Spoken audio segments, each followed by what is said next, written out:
നമ്മുടെ പല ഭക്ഷണ കാര്യങ്ങളിലും ശ്രദ്ധ പുലർത്തിയെന്നാൽ തന്നെ ഇത്തരത്തിലുള്ള അസുഖങ്ങളെ നമുക്ക് ഒരുപാട് കൺട്രോളിൽ വരുത്താനായിട്ട് കഴിയും. അപ്പം നമുക്ക് സ്കിന്നിൽ ഉണ്ടാകുന്ന ഇൻഫ്ലമേഷൻ അല്ലെങ്കിൽ ലീഷൻസ് അല്ലെങ്കിൽ ചൊറിച്ചിൽ, അവിടെ ഉണ്ടാകുന്ന വ്രണങ്ങൾ, ഇതേപോലെ തന്നെ നമ്മുടെ ആന്തരിക അവയവങ്ങളിലും ആമാശയത്തിനുള്ളിലും കുടലിനുള്ളിലും ഒക്കെ പോലും ഉണ്ടാകാം എന്ന് പറഞ്ഞെന്നാൽ അത് നമുക്ക് ലളിതമായി മനസ്സിലാക്കാൻ പാകത്തിലാണ്.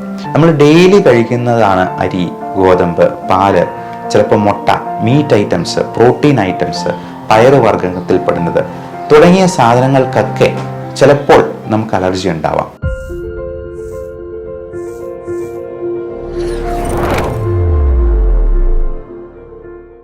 Rheumatoid arthritis, SLE systemic lupus erythematosus, Sjogren syndrome, psoriasis, thyroiditis, പ്രത്യേകിച്ചും ഹഷിമോട്ടോസ് തൈറോയിഡൈറ്റിസ്, ഇത്തരത്തിലുള്ള കണ്ടീഷൻസിനെല്ലാം ഒരു കോമൺ ആയിട്ടുള്ള ലിങ്ക് ഉണ്ട്. എന്താണ്? ഓട്ടോ ഇമ്മ്യൂൺ ഡിസീസസ് എന്ന് പറയും. അതായത് നമ്മുടെ ശരീരത്തിലെ കോശങ്ങൾക്കെതിരെ നമ്മുടെ ശരീരം തന്നെ ആൻറ്റിബോഡീസ് ഉൽപ്പാദിപ്പിച്ച് അമിതമായി പ്രതികരിക്കുന്ന ഒരു കണ്ടീഷൻ. ഇത്തരത്തിലുള്ള അസുഖങ്ങളെല്ലാം ഇങ്ങനെയുള്ള പ്രശ്നങ്ങൾ നിമിത്തം വന്ന് ഭവിക്കുന്നതാണ്. അതിനെന്താണ് കാരണം? ഇങ്ങനെ ഓട്ടോ ഇമ്മ്യൂൺ രീതിയിൽ പ്രതികരിക്കാനായിട്ടുള്ള കാരണങ്ങൾ ചിലപ്പോൾ നമ്മുടെ എൻവയോൺമെൻറ്റിൽ തന്നെ, നമ്മുടെ ഭക്ഷണശീലങ്ങളിൽ തന്നെ ഉണ്ടായിരിക്കാം. അത് 100% അതിൽ തന്നെയാണ് എന്ന് പറയാൻ കഴിയില്ല. എന്നാലും നമ്മുടെ പല ഭക്ഷണ കാര്യങ്ങളിലും ശ്രദ്ധ പുലർത്തിയെന്നാൽ തന്നെ ഇത്തരത്തിലുള്ള അസുഖങ്ങളെ നമുക്ക് ഒരുപാട് കൺട്രോളിൽ വരുത്താനായിട്ട് കഴിയും. ഇത്തരത്തിലുള്ള അസുഖങ്ങളിലെല്ലാം കോൺകറൻ്റായിട്ട് തന്നെ, കോമോബിഡിറ്റി ആയിട്ട് തന്നെ ശ്വാസകോശത്തെ ബാധിക്കുന്ന ഇൻഡസ്ട്രീഷ്യൽ ലങ് ഡിസീസും കൂടി ഉണ്ടാകാറുണ്ട്. പ്രത്യേകിച്ചും RAILD എന്ന് പറയുന്നത് rheumatoid arthritis associated ഇൻഡസ്ട്രീഷ്യൽ lung disease എന്ന് പറയും. നമ്മുടെ ശ്വാസകോശങ്ങളെ അത് കുറച്ചൊന്ന് ചുരുക്കിക്കളയുന്ന അവസ്ഥയാണ്. ശ്വാസകോശം ചുരുങ്ങുന്നത് പല കണ്ടീഷൻസിലും നമ്മൾ കേട്ടിട്ടുണ്ടാവാം. അത് ശ്വാസനാളികളുടെ ചുരുക്കമായി വരുമ്പോഴാണ് നമ്മളതിനെ ബ്രോങ്കിയൽ ആസ്മ, COPD എന്നൊക്കെ പറയാം. അതേപോലെ ശ്വാസകോശത്തിൻ്റെ ആ പാരൻകൈമിക് മൊത്തമായിട്ട് ചുരുങ്ങുമ്പോൾ അത് ഒരു ഉണങ്ങിയ തേങ്ങ എങ്ങനെ ചുരുങ്ങിപ്പോകുന്നു എന്ന് പറഞ്ഞതുപോലെ ഫൈബ്രോസിസും അതുപോലുള്ള ചുരുക്കങ്ങളും ഒക്കെ ഉണ്ടാകുമ്പോഴേക്കും രോഗിക്ക് അതിഭയങ്കരമായ ശ്വാസം മുട്ടൽ, ചുമ ഒക്കെ ഉണ്ടാകാറുണ്ട്. ഞാൻ നേരത്തെ പറഞ്ഞ പല കണ്ടീഷൻസിലും, ഈവൻ സ്കിൻ ഡിസീസസ് ആയിട്ടുള്ള സോറിയാസിസിൽ പോലും ഇത്തരത്തിലുള്ള അസുഖങ്ങൾ കോൺകറൻ്റായിട്ട് അല്ലെങ്കിൽ കോമോബിഡിറ്റീസ് ആയിട്ട് എക്സിസ്റ്റ് ചെയ്യുന്നതായിട്ട് നമ്മൾ കാണാറുണ്ട്. അപ്പോൾ ഇതിൻ്റെയൊക്കെ യഥാർത്ഥമായിട്ടുള്ള കാരണം കണ്ടെത്തിയെന്നാൽ നമുക്ക് അവയെ നന്നായിട്ട് ചികിത്സിച്ച് കൺട്രോളിൽ കൊണ്ടുവരുത്താൻ കഴിയും എന്നുള്ളതാണ് ഇതിനകത്ത് പ്രത്യേകം നോട്ട് ചെയ്യേണ്ടതായിട്ടുള്ള കാര്യം. പലപ്പോഴും ഇത്തരത്തിലുള്ള അസുഖങ്ങൾക്കൊക്കെ നമ്മൾ സ്റ്റിറോയിഡ് മരുന്നുകളായിട്ട് കൊടുക്കേണ്ടി വരാറുണ്ട്. ഇതുപോലുള്ള പല ഉദര സംബന്ധമായിട്ടുള്ള രോഗങ്ങളുണ്ട്. Irritable bowel syndrome, ulcerative colitis, Crohn's disease തുടങ്ങിയ പല അസുഖങ്ങളിലുമൊക്കെ കാരണം എന്ത് എന്ന് കണ്ടെത്താൻ പറ്റാത്ത രീതിയിൽ ഇത്തരത്തിൽ പല അവയവങ്ങളെയും ബാധിക്കുന്നത്. അതിൻ്റെ സിംറ്റംസ് ഒരു ഓർഗനെ കേന്ദ്രീകരിച്ചാണെങ്കിലും ഇതൊരു മൾട്ടി സിസ്റ്റം ഇൻവോൾവ് ആയിട്ടുള്ള അസുഖങ്ങളാണ്.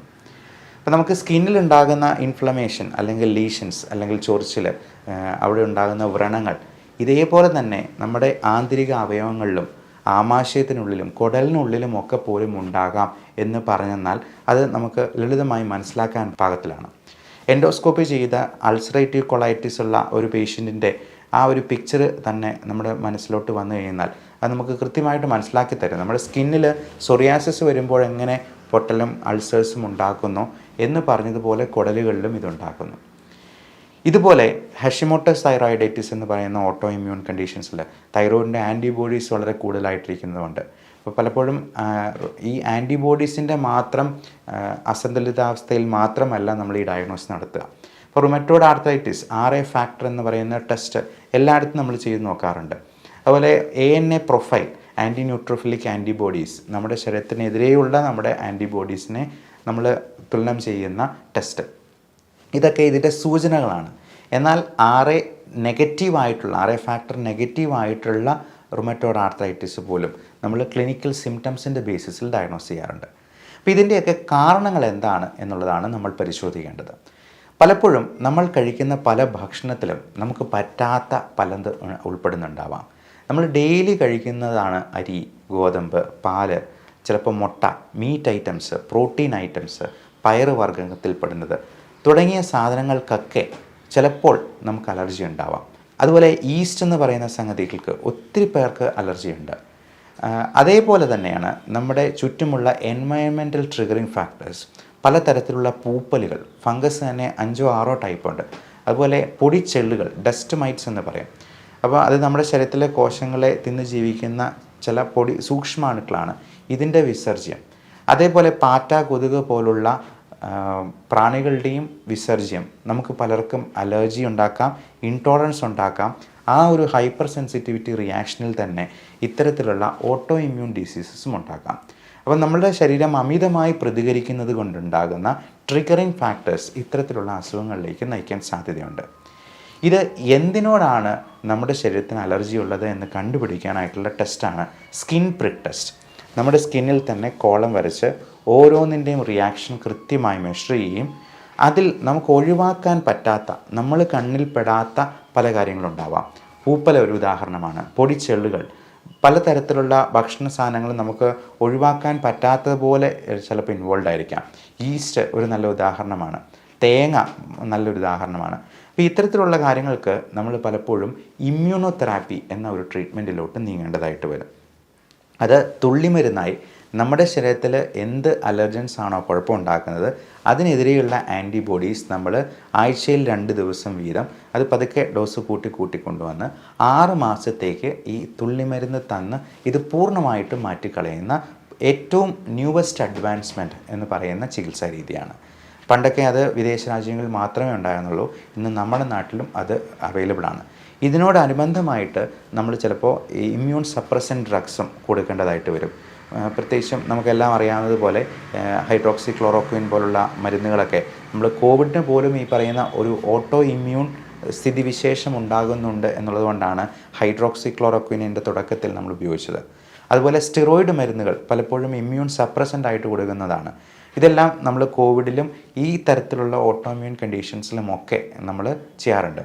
അത് നമ്മുടെ ശരീരത്തിൽ ഏതെങ്കിലും ശത്രുക്കൾ വരുമ്പോൾ ശരീരം ആ ശത്രുക്കളെ മാത്രം തിരഞ്ഞു പിടിച്ച് നശിപ്പിച്ച് കളയാൻ പറ്റാതെ കൺഫ്യൂസ്ഡായി നമ്മുടെ ശരീരത്തിലെ കോശങ്ങളെ കൂടി നശിപ്പിക്കുന്ന ഒരു സ്ഥിതിവിശേഷം ഉടലെടുക്കുമ്പോഴാണ് ഇത്തരത്തിലുള്ള ഓട്ടോ ഇമ്മ്യൂൺ കണ്ടീഷൻസ് ഭീകരമാവുന്നത്. കോവിഡിലും ഇത്തരത്തിൽ ഓട്ടോ ഇമ്മ്യൂൺ കണ്ടീഷനാണ് സൈറ്റോകൈൻ സ്റ്റോം എന്ന് പറയുന്ന ഒരു സങ്കീർണതയിലേക്ക് എത്തിച്ചേരുകയും നമ്മുടെ അവയവങ്ങളെല്ലാം പണിമുടക്കുന്ന രീതിയിൽ നമ്മുടെ ഈ ഓട്ടോ ഇമ്മ്യൂണിറ്റി ഒരു കാരണഭൂതനാവുകയും ചെയ്യുന്നത്. അപ്പോൾ ഇത്തരത്തിലുള്ള അസുഖങ്ങളെപ്പറ്റി നമ്മൾ പ്രത്യേകം മനസ്സിലാക്കുക. നമ്മുടെ ഭക്ഷണത്തിൽ അല്ലെങ്കിൽ നമ്മുടെ എൻവയൺമെൻറ്റിൽ അങ്ങനെയുള്ള കാര്യങ്ങളുണ്ടോ എന്നുള്ളത് ജീവിതത്തിൽ ഒരിക്കലെങ്കിലും ഒരു സ്കിൻ പ്രിക്ക് ടെസ്റ്റ് ചെയ്ത് നോക്കുന്നത് നന്നായിരിക്കും. നമുക്ക് ബ്ലഡിലുള്ള അതിൻ്റെ ആൻറ്റിബോഡീസ് ലെവൽ ടൈട്രേറ്റ് ചെയ്യുന്നതിനൊക്കെ ഒരു പരിധിയുണ്ട്.